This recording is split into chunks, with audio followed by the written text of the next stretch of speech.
Are you a lower level player who's kind of struggling a bit with opening theory and just wants to keep it to a minimum? Just kind of get the pieces out, play the chess? Well, I've got the opening for you. This is the Stonewall. Best part is, it works for black, it works for white, it's got great attacking capabilities, really solid defense, it's just a really good all-rounder. This is the Stonewall. Now, just to show you what it would look like in theory, this is the ideal setup that we're going for. Now you can see we have this lovely kind of pawn structure going on here, a little bit reminiscent of the London. We are controlling this e5 square. We have the bishop here, which is coming down, attacking this key h7 square, especially if he's castled off to the king's side. We have the two horses kind of backing each other up there. Now, there are a couple of caveats. You can see here the dark square bishop is a little bit blocked in, but it can work quite well for defending this pawn, because this pawn's a little bit of a weakness. But if you do want to get it out, just push forwards the b2 to the b3 and get out the bishop to the side here. Now, our main kind of plans that we're going to be going for would be things like bringing the horsey up to the e5, getting the queen across to here. We could be looking at getting the rook across and bringing it out to either of these squares. There's a lot of flexibility here, but mainly we're going to be kind of looking at a bit more of a kingside attack. I mean, you don't have to go that way, you can start chucking everything down that way, but I really like the kingside attack, just bringing everything over to the kingside and just charging down the board like so. And we're going to have a little look at it in practice, both for white and for black. So looking at it a bit more in practice, we have the d4 opening, and let's just say they come down with d5. We're kind of looking at a bit more of an ideal situation here. We then push forwards the e3, and like I say, we are kind of blocking in the bishop, but that's fine for the time being. Let's just say he comes out with something like horsey to the f6. We can then bring across the bishop onto the d3. This is quite key because it's stopping him from getting the bishop out to here on the f5. Let's just say he goes for something like the e6. Now, normally you're probably going to be seeing something more like the c5, but we'll have a little look at that at the moment. With the c5, he'll be looking at coming down like so, but once this pawn's pushed forwards, it'll be fine. The bishop can just kind of slide on back, and we're absolutely fine from there. But for here, let's just say he goes with this.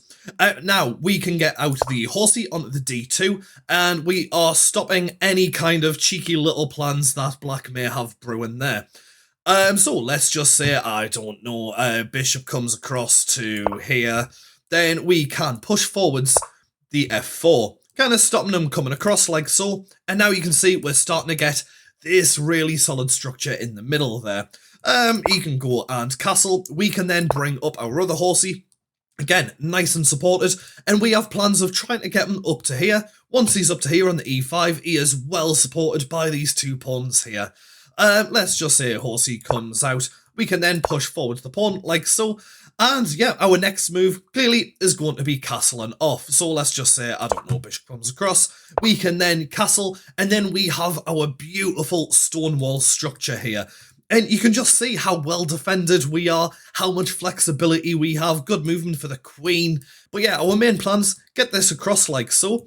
Like I say, if we do manage to get the rook to here, we could look at bringing it across, pairing it off like so, bringing the queen across to here at some point, just having all these guys working together. Well, like I say, there's a few different moves that you can make around it. We will have a little look at them now. Now, let's just bring it back a little bit to this position here. Let's just say he comes out with the horsey first. Now, before we came across with ours to the d2, trying to stop this coming down. But in this position, he has plans of trying to push forward the pawn to the e5, just breaking open our centre, destroying our lovely structure that we're starting to build. So from here, push the pawn up straight away. Now he can't come down with the pawn. You can see an Alispar just shoot right up. We're just going to capture back, and we're in a completely dominating position now. Get the horsey out, castle off, get the rook onto an open file. We're pretty much unstoppable from here. Now let's just have a little look if he just does push forward that pawn to the e6. Now, Lee Chess Database shows that one of the more popular moves in this position is pushing forward the pawn. And I guess people have ideas of building the pawn structure first, and just to try and stop horsey from coming down, which is, it's fine, you know. I mean, that horse coming down can be a little bit of a pain. It's not the end of the world, though.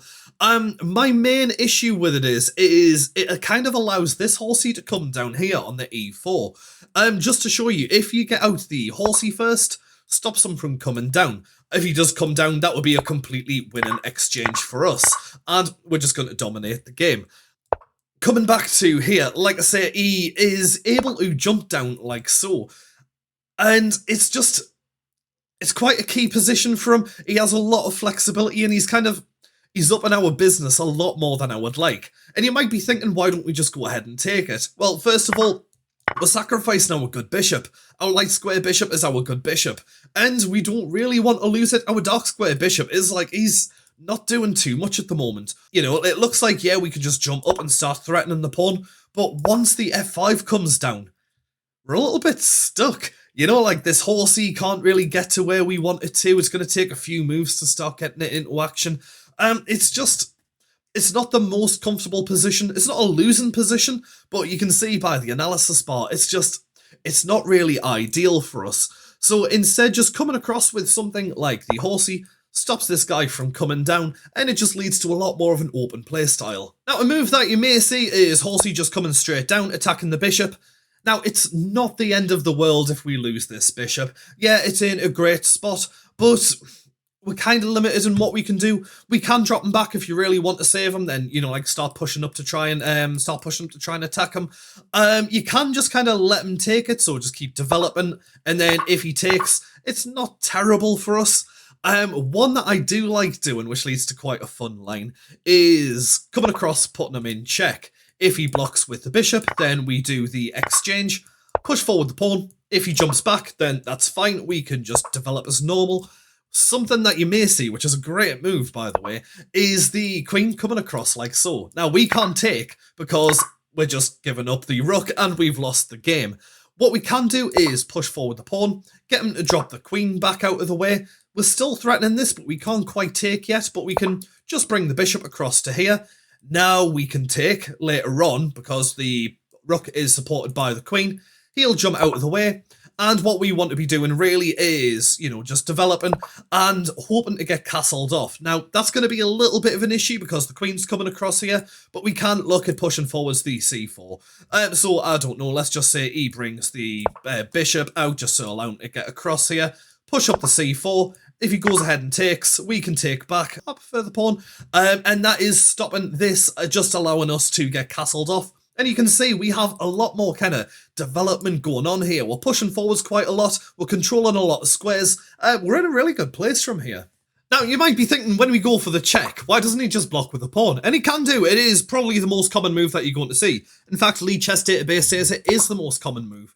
All we're going to do, just shoot back down to the e2. Now, it might look a little bit weird, you know, why have we just shot up there and then shot right back? Isn't that a wasted move? No, because that is the escape route for the horsey. And you can see, let's just see, he comes out with, just say, the bishop, just allowing himself to get castled off there. Once we push forwards the c3, he can't jump back to there. He's got to jump back to this fairly awkward a6 square here, and it's not the most comfortable for him. Later on, if we wanted, we can just go ahead and double up the pawns and then look at start targeting that once this is out the way if we wanted to. But to be honest, we can kind of just leave it there. Where's he going to go for now? We can look at just start pushing up pawns or whatever. But for now, this guy's kind of out of the way. He's going to have to start rotating round to start getting back into action. It's not too comfortable for him, and it works out better for us, which is why I always love going for that cheeky little check there. One move that you're going to see very often is the c5 coming down. Anytime you see it, push forward the c3, just giving yourself that little bit of wiggle room, so if the pawn does come down, we can then drop back, and we've still got that lovely diagonal. Now, let's just say we did anything else apart from that. Let's just say we still went for this structure. Well, now he can push down, and it's not great for us. We have to kind of drop back. He has this really long pawn chain going on, and it's just not quite as comfortable. There are other things we can do, but it kind of isn't really much of a Stonewall anymore. So just say, let's just say pushing forwards the b3, which is good, you know, it gives this bishop a little bit more wiggle room, but after takes and takes, we've kind of lost that structure that we've got there. We're not really going to be pushing this forward as much. I'm not as huge of a fan of this. Alternatively, we can just go ahead and take, but again, it's not much of a Stonewall structure. From here, we can't push forward the pawn, because if we do, clearly he's just going to go ahead and take. We'll have a bad time. We would just develop as normal, and like I say, it's not really the Stonewall structure, but it's a fairly normal, even position. Not too much to be overly concerned about. Overall, I would recommend you see it, come down, just push it up, and then it gives us that little bit of wiggle room there. If he does just say go ahead and take, we could just capture with the e-pawn. Always try and capture with the e-pawn if possible. And yeah, we should have very normal, very even game from here. Now, just having a quick look at it for black, we'll flip the board. There is one caveat. If he comes down with e4, it's not going to work. And pretty much anything else it will. So if he comes down with the d4, c4, horsey out, something like that, it'll be fine. If he comes down with the e4, I'm afraid you're going to have to play another opening. Something probably like the Caro-Kann or maybe the French defense, something like that. But I'm afraid you're not going to be playing the Stonewall. But we'll have a little look with the d4. So we're just going to meet him in the middle with the d5. Now, just looking at the position against something like Queen's Gambit declined, we'll just kind of speed through it. But you can see we're kind of getting into the same position as before. Obviously, white is playing a little bit passively here. But again, this is the kind of key structure that we're looking at here. Very, very similar to before. If the pawn were to come down, then again, we're just going to drop back. We'll be getting castled off with the same plans as before. Bringing the horsey up to there, maybe getting the rook across like so, pairing it up with the queen if we can. But yeah, exact same kind of theory as before. This is obviously against a fairly kind of passive white. Now, white clearly gets to make the first move, so things might not play out quite as you hope. Now, if he comes out with something like the bishop first, clearly it's going to be a little bit of an issue for us, getting our bishop up to here. It's kind of blocking it off a bit. But if he does, it's not the end of the world. I mean, we can just do the exchange like so, and that works out okay for us. We have kind of weakened off this king side a bit, but if he comes down with something like the check, we can always just offer the exchange. And if he takes it, that is absolutely fine for us. We could take with either the horsey. I'd probably go with the queen and then look at getting the horsey up to here. But yeah, we should have an absolutely fine game from there. Let's just say horsey comes out. We can always push up and it'll still play out relatively similar to before. And then, yeah, after castles and castles, we're in an okay position from here. Right, well, that is basically the Stonewall. Sorry, it was a little bit rushed. I might have been a bit rambly. I'm not feeling too well today. I'm literally going to bed straight after this, but hope it was helpful. I do recommend it. If you want to see other systems, check out my video on the London. But yeah, you guys go off, have some fun, play some chess, and subscribe if you like it. Bye.